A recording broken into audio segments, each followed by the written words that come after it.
नमस्कार दोस्तों, स्वागत है आप सभी का हिंदी महासागर में। हम आज रसखान के सवैये पढ़ने वाले हैं। रसखान के सवैयों को पढ़ने से पहले उनके रसखान जी के बारे में तो है जान लेते हैं पहले। रसखान जी का जन्म हुआ था सन 1548 में और उनका मूल नाम था सैयद इब्राहिम। तो जन्म 1548 में हुआ और मूल नाम क्या था? सैयद इब्राहिम।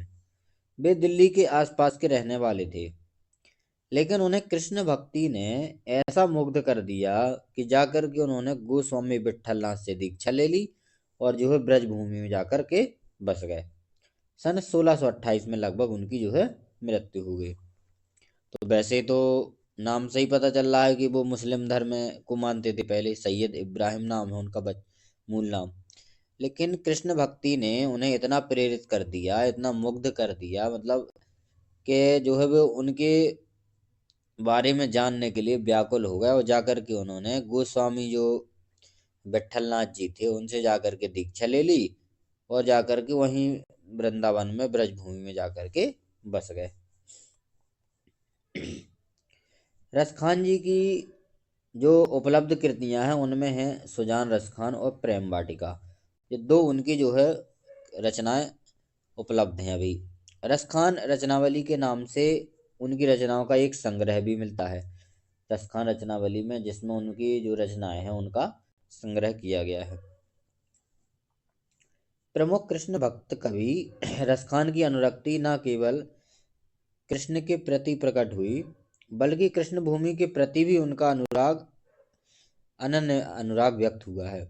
उनके काव्य में कृष्ण की रूप माधुरी, ब्रज महिमा, राधा कृष्ण की प्रेम लीलाओं का मनोहर वर्णन मिलता है। वे अपने प्रेम की तन्मयता, भाव विह्वलता और आसक्ति के उल्लास के लिए जितने प्रसिद्ध हैं, उतने ही अपनी भाषा की मार्मिकता और शब्द चयन तथा व्यंजक शैली के लिए प्रसिद्ध हैं। उनके यहाँ ब्रज भाषा का अत्यंत सरस और मनोरम प्रयोग मिलता है, जिसमें जरा भी शब्दाडंबर नहीं है। मतलब उनकी जो भाषा है वो ब्रज भाषा है और ब्रज भाषा भी बहुत ही उन्होंने सुंदर प्रयोग किया है उस ब्रज भाषा को। उसमें शब्दाडंबर नहीं, मतलब ज़्यादा शब्दों का आडंबर नहीं दिखाया। बहुत ही सरस और मनोरम वर्णन उन्होंने प्रयोग किया है ब्रज भाषा का। यहाँ पर जो इस पाठ में संकलित हैं रसखान के सवैये, तो पहले और दूसरा जो सवैया उसमें कृष्ण और कृष्ण भूमि के प्रति कवि का अनन्य समर्पण भाव व्यक्त हुआ है। मतलब कि श्री कृष्ण जी भगवान श्री कृष्ण के प्रति और जो उनकी भूमि है, मतलब जहाँ वो रहे हैं, उसके प्रति उनका समर्पण भाव व्यक्त हुआ है। तीसरे छंद में उन्होंने कृष्ण के रूप सौंदर्य के प्रति और गोपियों की उस मुग्धता का चित्रण किया है जिसमें भी स्वयं कृष्ण का रूप धारण कर लेना चाहती हैं। चौथे छंद में उन्होंने कृष्ण की मुरली की धुन और उनकी मुस्कान के अचूक प्रभाव तथा गोपियों की व्यवस्था का वर्णन किया है। मतलब उनके यहाँ पे चार छंद दिए गए, जिसमें से पहला दूसरा कृष्ण जी और उनकी कृष्ण जी की भूमि जहाँ पर वो रहे हैं उनका वर्णन किया है। और तीसरे छंद में उनके रूप सौंदर्य का वर्णन, जिस पर की गोपियाँ क्या हो गई हैं? मोहित हो गई हैं। और वे गोपियाँ जो है कृष्ण का रूप धारण करके जो है स्वयं उनका रूप धारण कर लेना चाहती हैं। और चौथा जो छंद है उसमें कृष्ण जी की मुरली जो थी और उनकी मुस्कान, जिसको देखकर गोपियां जो है बेबस हो जाती थी, उसका वर्णन उन्होंने किया है। तो यहाँ पे चार छंद दिए हैं। पहले चारों छंद को आपको मैं पढ़ के बताता हूँ कि इनको किस प्रकार से आप पढ़ सकते हैं लय के साथ। क्योंकि कविता का जो होता है नियम पढ़ने का, उसको सास्वर वाचन उसका किया जाता है, माने स्वर सहित। कविता को जब भी पढ़ें तो स्वर सहित जो है पढ़ना चाहिए। पहला छंद है कि मानुष हो तो वही रसिखानी, बसो ब्रज गोकुल गाँव के ग्वारिन। और जो पशु हो तो कहाँ बसो, मेरो चरो नित्य नंद की धेनु मझारन।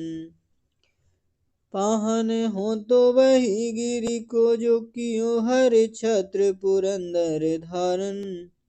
और जो खग हो तो बसेरो, करो मिले कालिंद कूल कदम्ब की डारन। कालिंदी कूले कदम्बे की डारिन।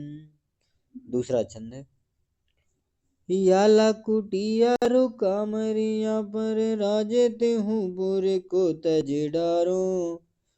आठा हूँ सिद्धि नभो निधि को सुख नंद की गाय चराए बिसारो। रस खाने का बोई ने आँखन सो रस खाने का बोई ने आँखों ने सो बज के बन बाग तड़ाग निहारो। कोटो के एकल धोते के धाम करीले के कुंजन ऊपर बारो। करीले के कुंजन ऊपर बारो। अगला छंद है मोर पखा सिर ऊपर राखी हो गुंज की माल गरे पहरूंगी। ओढ़ पीताम्बर लेला कुटी बन गोधन ग्वारन संगे फिरूंगी। भावत बोहि मेरो रसिखानी भावत बोहि मेरो रसिखानी सो तेरे कहे सब स्वांग करूंगी। या मुरली मुरली धर की अधेरान धरी न धरा न धरूंगी। हरि अधेरा न धरूंगी। चौथा छंद है कानन दया गोरी रहे वो जब ही मुरली धुनि मंद बजे हो। ओ मोहिनी तानन सो रसिखाने अठा चढ़ी गोदन गहे तो गहे।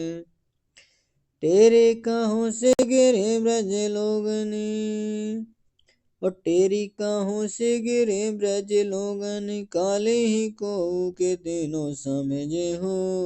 ओ माई रिबा मुख की मुस्कानी समारी न जह न जह न जह समारी न जह न जह न जह। तो ये चारों छंद जो हैं उनके इस प्रकार से आप बेहतरीन लय के साथ पढ़ सकते हैं और